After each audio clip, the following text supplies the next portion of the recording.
Hey everyone, Bradley tuning in, coming at you with another live video. I got a pumpkin here today, a bunch of these on my front steps. Sandra and I are very excited for this Halloween coming up to see how many kids we have come to our door. It's the first time we're in our new place, so very excited. Let me know what you guys think I should dress up as for Halloween, because I have no clue. Looking for any feedback I can get on that. For this week's video, I want to talk about what the whole world is talking about here. Okay, world. Let's say city of Toronto is talking about, at least in all of the major news networks here, is this new stress test that's coming in. Now, for any of you who have followed me for a while, I actually did a video on this back in August. So August 2nd, I'll put the link below so you can verify that. But I go into detail about what this stress test would look like. But now all of a sudden it's passed after the fact. And so everyone starts talking about it. But I want to clear things up. But I also want to talk about what are the consequences that's going to happen, because this is going to take effect January 1st, 2018. And it is going to have some pretty serious consequences, which is why we talked about it 2 months ago. And I want to share that with you today. So for those of you who don't know, my name is Bradley Watson. I'm a realtor, but also an investor in the Greater Toronto area. So I do these videos all the time to give you tips and tricks. You can follow us on YouTube by subscribing, or on our Facebook page at GTA Real Estate. So let's jump right into it. So you guys will recall earlier this year, we had a stress test that was implemented for those under 20%. So what that means is if you put 20% or less, less than 20%, not including 20%, you would qualify for the stress test. Now today that is at 4.89. So that same stress test that we did for them back then now will apply for 20% and above. So now nobody is avoiding this. You've got to put that 4.8 qualifying amount. So even if you're getting a mortgage at 3%, you still need to qualify at 4.89. To take it a step further, and in my opinion, add even more weight to those that are doing over 20%, it's either that 4.89, or if it's higher, to do 2% higher than the interest rate you're getting. So let's say you're applying for a mortgage at 3.14. You actually need to qualify at 5.14. So it could even go further. So at a minimum, 4.89 across the board. So those are the details. If you want more information, go back to my video that I'll put below that I did in August. You can learn about that. But I want to talk about the consequences, because I think there's some big consequences. And this is the part that everyone's just trying to get caught up on the details. But we've known the details for a while. We want to talk about what are the impacts going to be. How's that going to affect your investments? Realistically, we're looking at dealing with locals here.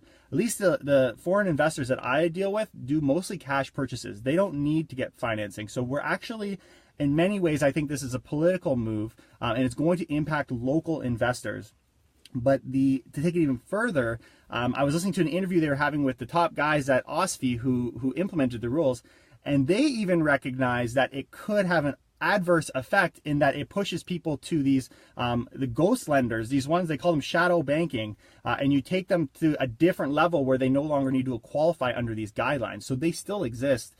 So in some ways, this could indirectly push people to doing higher, riskier lending practices. It doesn't protect everyone, but for the most part, this covers 80% of Canadians. So it does impact a lot of people, and that's kind of what they're standing on. The one thing that I've heard, and I haven't seen this anywhere, but just some of the people I listen to and the information I've gathered, think about it like this. Let's say you're at TD, right? If you're going, and not to say any bank's doing this specifically, but just to use examples. Let's say you're at TD. If you're going to be transferring over to RBC, what that means is you now need to go through this guideline. If you stay at the bank you're at, irrespective of what bank it is, you don't have to do the guidelines, which would mean an extra 2% when you go for a qualifying, right? So let's say you're staying with the bank. So that bank knows that as of January 1st, 2018, it's changed. So you're going to have a lot harder time qualifying to refinance. This isn't a purchase, it's just refinancing your current home.